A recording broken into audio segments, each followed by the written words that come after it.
Hi friends, இன்றைக்கி வந்து நம்ம என்ன பார்க்க போகிறோம் அப்படின்னா சிக்கன் பிரியாணி எப்படி செய்ய போகிறோங்கிறத பார்க்க போகிறோம். சரியா? அதுக்கு இப்போ ஃபஸ்ட்டு என்ன போட போகிறோம் அப்படின்னா வெங்காயம் போடணும்.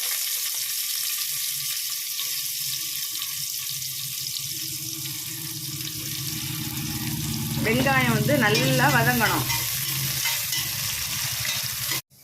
வெங்காயம் வந்து எவ்வளோ பொன்னிறமாக வந்திருக்கு பார்த்தீங்களா? அப்புறமா அடுத்து தக்காளி போடணும்.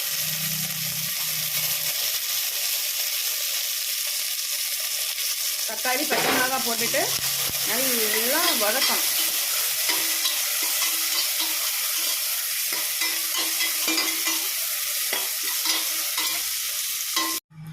அப்புறமா என்ன பண்ணணும் அப்படின்னா இஞ்சி பூண்டு பேஸ்ட் போடணும். போட்டுட்டு அது கூடாலே கொத்தமல்லி இலை, புதினா இலை,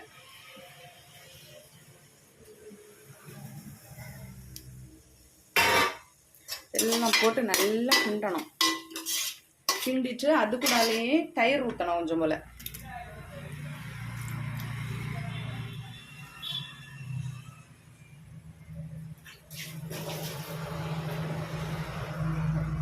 தயிர் ஊற்றிட்டு எல்லாம் ஒன்று போல் மிக்ஸ் பண்ணணும். மிக்ஸ் பண்ணிட்டோமா? இப்போ நல்லா தக்காளி, இந்த கொத்தமல்லி இலை, புதினா இலை எல்லாம் நல்லா வதங்கின உடனே கொஞ்சம் போல் பிரியாணி மசாலா, கரம் மசாலா, கொஞ்சம் வத்தல் பொடி, மஞ்சள் பொடி எல்லாம் போட்டு திரும்பவும் நல்லா மிக்ஸ் பண்ணணும். பார்த்தீங்களா எப்படி ஒரு ஃப்ளேவர் வருது பார்த்தீங்களா? இன்றைக்கி சண்டேனால சரி காலையிலே சிக்கன் பிரியாணி செய்வோம் அப்படின்னு சொல்லிட்டு சிக்கன் எடுத்துகிட்டு வந்து சிக்கன் பிரியாணிக்கு ரெடி பண்ணிகிட்ருக்கோம். அப்புறமா சிக்கனை போடணும்.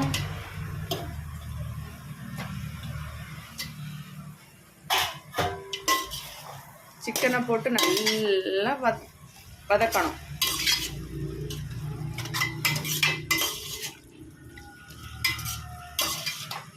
இப்போ நான் வந்து 1.5 கப்பு அரிசி வச்சுருக்கேன். அதுக்கு வந்து 3 கப்பு தண்ணி ஊற்றணும்.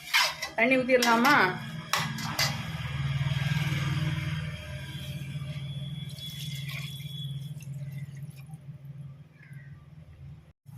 இப்போ பார்த்தீங்களா பிரியாணி வந்து அந்த சிக்கன் எல்லாம் போட்டு அந்த மசாலா எல்லாம் போட்டு நல்லா கொதிக்குது பார்த்தீங்களா? அப்படி கொதிச்சு வர நேரம் நம்ம ஊற வச்சிருக்க அந்த ரைஸை வந்து இப்போ போட்டுடலாம்.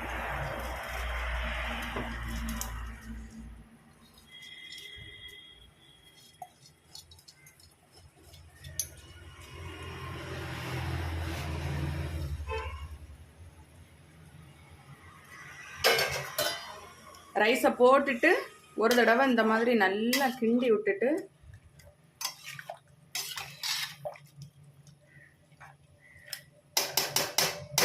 இனி வந்து மூடி வச்சிடலாம். என்ன அப்படின்னா நிறைய பேர் சொல்லுவாங்க பிரியாணி, சிக்கன் பிரியாணி செய்ய தெரியலை, கரெக்டாக வர மாட்டேங்குது, பக்குவமாக இருக்க மாட்டேங்குது, டேஸ்ட்டாக வரலன்னு பிள்ளைகள் சொல்கிறாங்க அப்படின்னு சொல்லுவாங்க. அப்படியெல்லாம் இருக்காது. நீங்கள் வந்து இதை வந்து ஒரு தடவை பிகினர்ஸ் செஞ்சு பாருங்கள். ரொம்ப மணக்க கடையில் வாங்குறத விட ரொம்ப ஒரு டேஸ்ட்டாக, கடையில் வாங்குறத விட ரொம்ப டேஸ்ட்டாக ஹெல்த்தியாக நம்ம வீட்டிலையே செஞ்சு சாப்பிடலாம். ஃபேமிலியாக இருக்குது. சரியா? அப்புறமா நான் கொதிக்குது பார்த்தீங்களா? இந்த நேரம் வந்து நம்ம என்ன செய்யணும்னா குக்கர் அப்படியே மூடி வச்சிடணும். மூடி வச்சுட்டு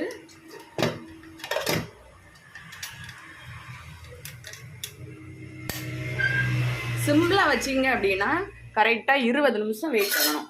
இல்லையா விசில போட்டு இல்லை நான் வந்து ஃபுல்லாக தான் வைப்பேன் அப்படின்னு சொல்லிங்கன்னாக்கி கரெக்டாக ஒரு 2 விசிலுக்கு நீங்கள் வந்து ஆஃப் பண்ணிடலாம். ஓகேவா ஃப்ரெண்ட்ஸ்? இந்த வீடியோ உங்களுக்கு பிடிச்சிருந்ததுன்னா லைக் பண்ணுங்கள், சப்ஸ்கிரைப் பண்ணுங்கள், கமெண்ட் பண்ணுங்கள். Thank you. Bye bye. see you.